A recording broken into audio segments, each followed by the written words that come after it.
I've been trying to figure this out. I've been trying to figure out how to explain our position to the powers that be. How that we can explain to those people who have little to no knowledge about the creative process, you know, the businessmen out there, how to explain to them why we are so annoyed at this. And I think I got it figured out. I think I found a way that I can actually explain this to the masses. And I can do it with what's in here.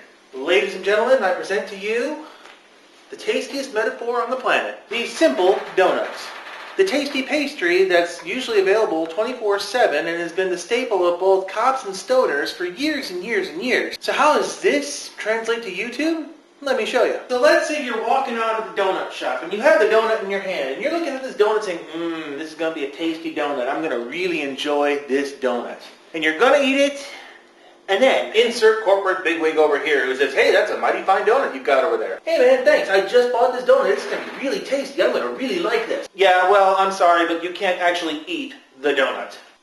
What? You see, by purchasing the donut, you're only purchasing the rights to actually enjoy the donut the way that it comes. You can't actually do anything with it. That includes the digestive process, because if you ingest the donut, you'll change the contents of the donut, and therefore you'll be going against the principles of what we sold you as our product. So I'm sorry, but you can't actually eat the donut. All right, look, so when exactly can I eat the donut? Well, our rights to the donut that you bought goes up in about 75 to 150 years from now, so you can eat the donut in 75 to 150 years.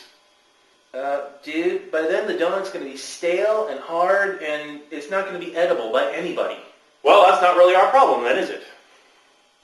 Dude, that's stupid. Well, I'm sorry, that's the way the property law works. Well, all right then. What can I do with the donut then? Well, legally speaking, all you can do is take the donut home and appreciate the donut. You can look at it. You can smell it all you want, but that's all you can do. Smells like a donut. Isn't that fantastic? No.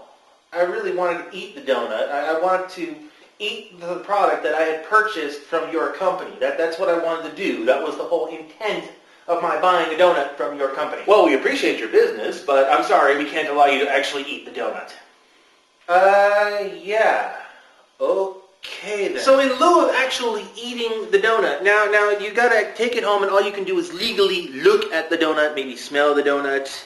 You can show it to your friends. No, actually, no, you can't show it to your friends because that's against the contract too. But you really want a donut. And, you go online and you say, hey guys, I just bought a donut from this company over here and they're not going to let me eat the donut. And somebody is going to inevitably say, well, dude, why don't you just make your own donut? Yeah, let's say I actually make my own donut, that I figure out how they made the donut and I decide to make my own. Yeah, now I can do that. I mean, I can make my own donuts. I can enjoy my own donuts, but if my donut is even remotely similar to this donut here, then the company that originally started this whole mess, they're going to come after me for copyright infringement of their donut, because my donut is very similar to the ones that they sell in their store.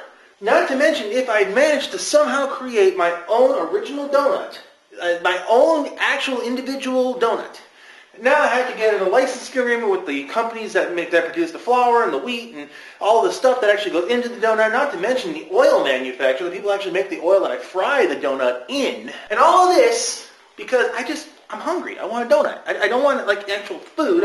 I'm hungry for a donut. Alright, no, I can already hear people screaming and complaining, and I can already hear the keyboards tacking away by people putting comments down there saying, dude, you don't get it. That's not how it works. This isn't the intellectual property doesn't work that way. Well, hang on a second. Let's rewind that phrase. Intellectual property. When you're talking about intellectual property, you're talking about owning something that does not necessarily exist. But the key part of this that I want to focus in on is the word property. You see, in the rest of the world, if I buy property, it's mine to do with what I please. In the rest of the world, let's say I buy a dozen of these donuts and I spend, $7 to buy a dozen donuts. I take the donuts, I walk it over to somebody else, and I say, hey, I got donuts here, $2 a pop. And if people are willing to pay me $2 for every donut, they're mine to sell. That is how the law works.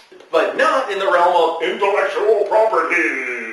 See, according to them, they think that they have more rights to their property because it's intellectual property, and because it's not something it's not like a house or a donut or a car or something that you can physically buy, something you can physically purchase, that somehow it needs more rights. But it's still property. It's still something that you can own and something that you can sell.